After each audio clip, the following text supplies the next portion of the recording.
সীমান্ত দিয়ে পাচার বাণিজ্যকে কেন্দ্র করে বিএসএফ ও গ্রামবাসীদের মধ্যে পাল্টা সংঘর্ষে জখম হলেন ৫ জন। মূলত গাঁজা পাচারকে কেন্দ্র করে এই ঘটনা। চাঞ্চল্যকর এই ঘটনা গভীর রাতে কমলাসাগরের মতিনগর সীমান্ত এলাকায়। সীমান্তরক্ষী বাহিনী ও গ্রামবাসীদের সংঘর্ষকে কেন্দ্র করে গোটা এলাকায় বইছে চাপা উত্তেজনা।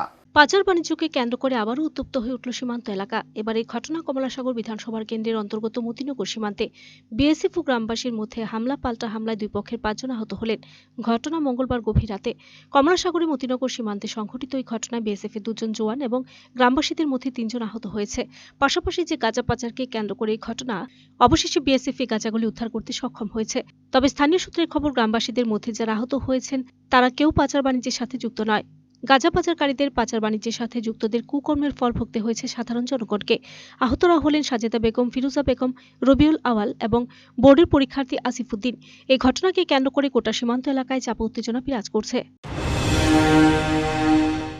সন্ধ্যা ৭টার দিকে সেদিকে হাল্লা চিল্লা হয়েছে, কিতা কিতা লইয়া আমরা গেছি, গিয়া কিছু দেখছি না, সারছে।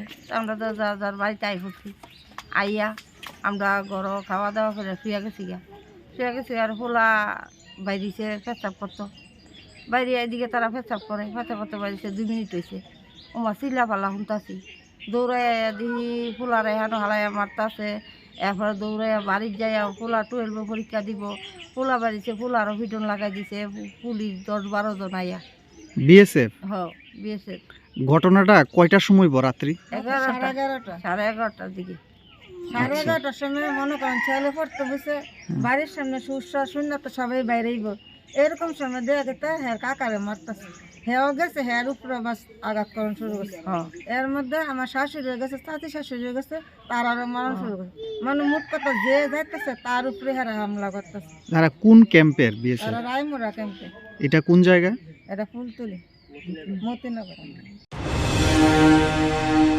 Video report, Search India channel.